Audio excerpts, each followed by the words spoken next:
After the attempt on Paul's life, Jessica finds more clues in the weirding room. Duke Leto grapples with the danger his family faces. More on that tonight.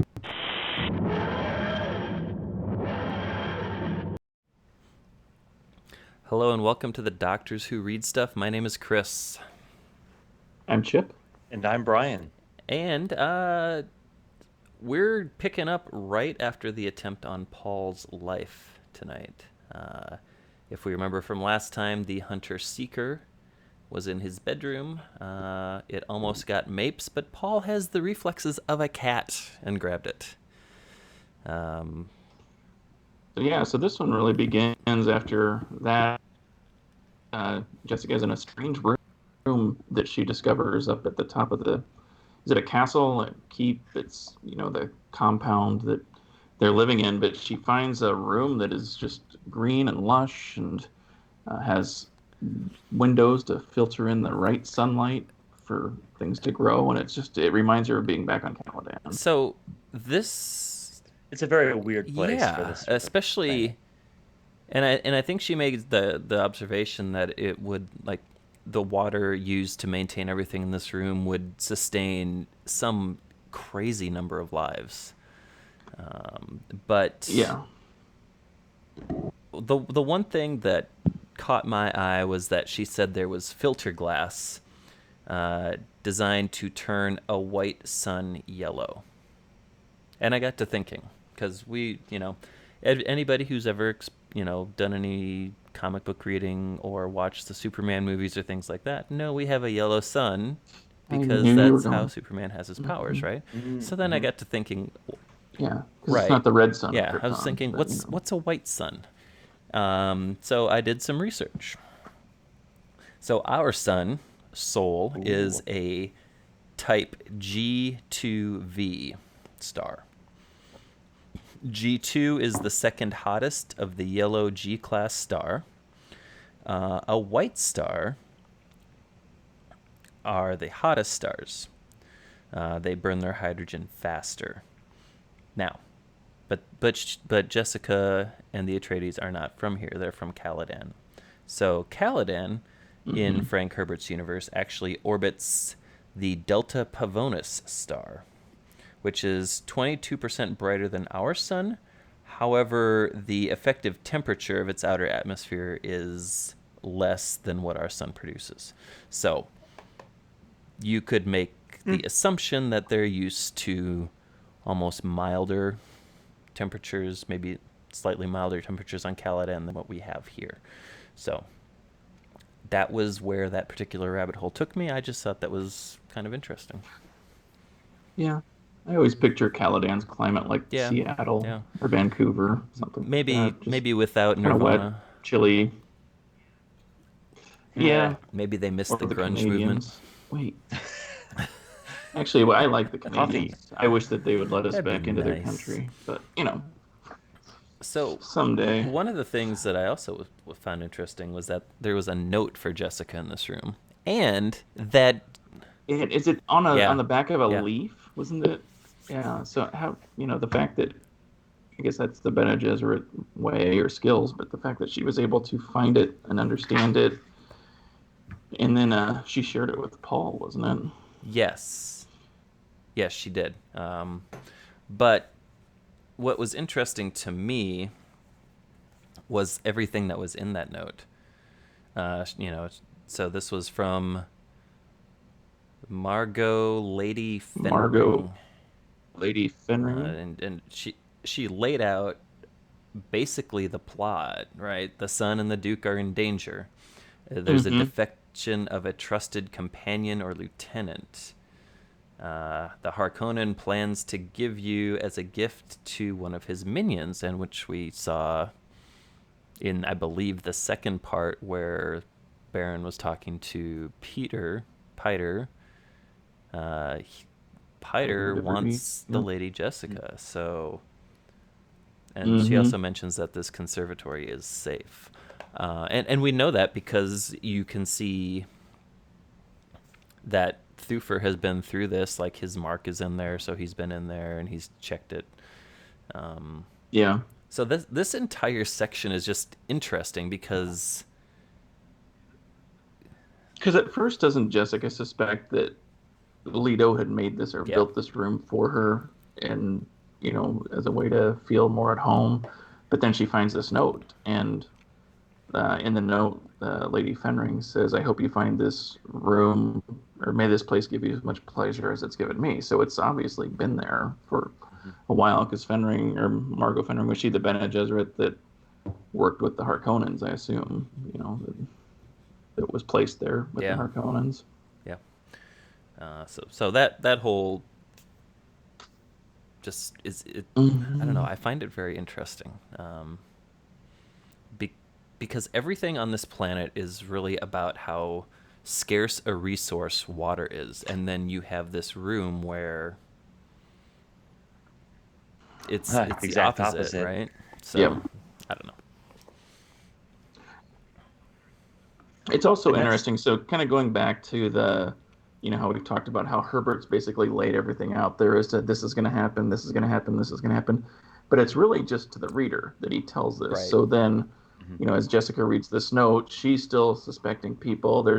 I think that they're not suspicious of Thufir, but they're concerned about his age and things that he may have missed. And I think that comes up again in, the other chapters that we'll cover tonight.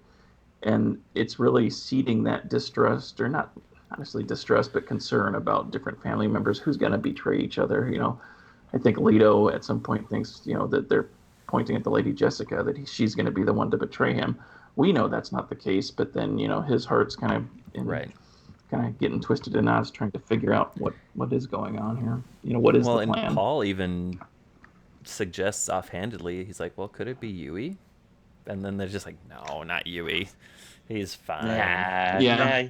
nah. Oh, he went Yeah. through the Imperial conditioning. He's So, fine. I mean, it's an interesting perspective or an interesting lens that we, the reader, are put in, because we know up front, We know more than the and we're characters. watching them try to Yeah. figure Yep. this thing out, and it's like, come on, don't be dumb.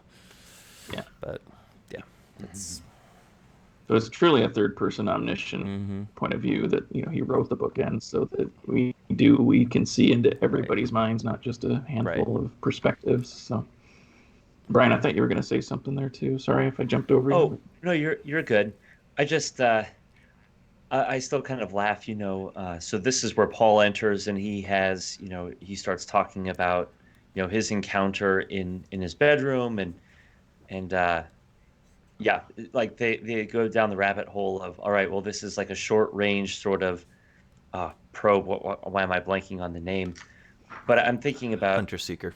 how Hunter Seeker, thank you. Yep. So it's like this Hunter Seeker is remote controlled, and it's, from someone nearby, and so who could it be? It really is a good lever to bring about, like this search for whoever did it. I thought it was really well crafted, as far as, all right, there's a traitor among us, but we don't know who it is.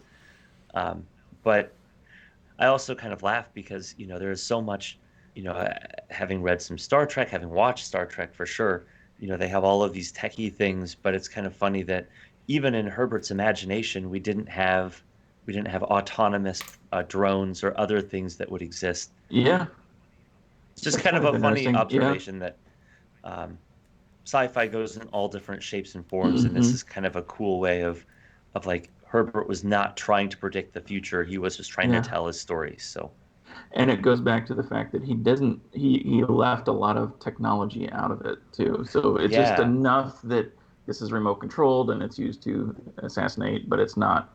He doesn't go into detail about how it's controlled. Yeah. All the hmm mechanics of it. There's no techno babble. It's just, yep, that's what it yep, is. That's what it does. And you know, The last part in this scene before we go to the next one is, Jessica kind of looking out the window, and she sees like the flashes, like the light signals from the cliff oh, walls. off the rocks. And her assumption is Yep. it's Harkonnen agents. Yeah, she thinks it's them signaling someone in the complex or And in the I castle. don't Right. recall, because it has been a few years since I read this, but could it be Fremen signaling as well? If I recall correctly, I think that's correct. But my memory's not what it used to be. Well, I'm no mentat, so you're getting up there, Pops. you You're getting are. up there, Pops. I know. So Yeah. the next section is really focusing on Leto and Paul. And this one goes into a lot of stuff. So it covers government, politics. They're planning stuff to, attack, like, was it spice stores on Gidi Prime? They want to go after the Emperor's stashes on Iraq. I mean, there's just all sorts of plotting and scheming and plans within plans, as Herbert says early on in the book. It was kind of an interesting view of everything. And then we get our first view of, well, I guess not our first Fremen, but I think it's more, I think, don't they have like city Fremen and then like the desert Fremen? Like I think we get our first almost, view of Stilgar, is the desert Fremen that comes in with, and this is the first time we've seen Idaho since, did we see Idaho briefly? I don't think in so. the beginning, he was already out. He'd already left early. We get to finally meet Idaho too. So and he's a cool character. But the whole fact, that, Leto's trying to find a way to work with the Fremen and basically build an alliance because he sees them, he knows he needs people to help, maintain control of this place because he knows the Harkonnens are up to something. When they talked about like the harvesters and how many were damaged and how many they could actually put into spice production and how many needed repairs. It's just a lot of that, kind of the economics of it, right? But it all kind of builds to this whole story that's going on. And they get to the part at the end, and they're like, well, they're estimating that they're only going to bring in probably a third of the profits of what the Harkonnens were harvesting. And at that point, you find out that they are very much aware that Sardaukar will be hitting the ground dressed as Harkonnen soldiers. And so they again stress, like Leto stresses, he's like, we need 4 or 5 Fremen battalions. We need them on our side. But it sounds positive because there was a report earlier on where they appear to be allies. They gave the gift of still suits of their own manufacture. They gave maps of desert areas surrounding Harkonnen's strong points.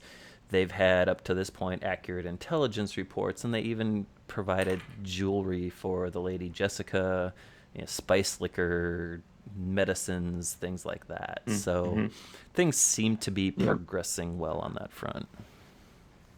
And Stilgar has accepted Idaho, into his siege and basically gave him, freedom to explore and be a part of that world. So that was a really interesting exchange, wasn't that? Because Stilgar had to give his allegiance to the Duke as well, right?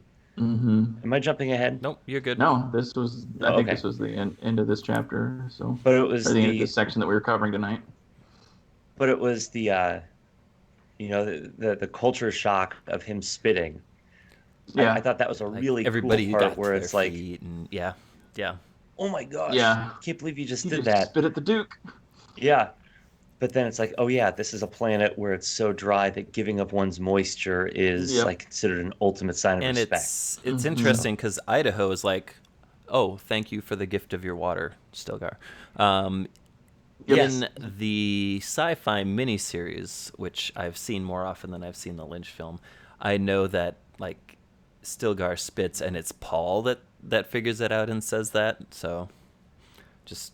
But it makes sense in the book that it's Idaho. He's been there. Lived with them for months now, and I thought it was interesting too with the Chris knife, and I can't remember exactly the details. They took out, was it a Harkonnen agent or some agent that they killed? And the Chris knife, I think. But they couldn't it came off like a dying Fremen.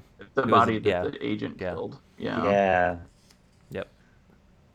But I thought it was kind of the whole mystique around the Chris knife, and you couldn't unsheath, or nobody was worthy in that room to see it or unsheath it, and I don't believe you're supposed to unsheath it unless you are going to draw blood with it. You're going to use it.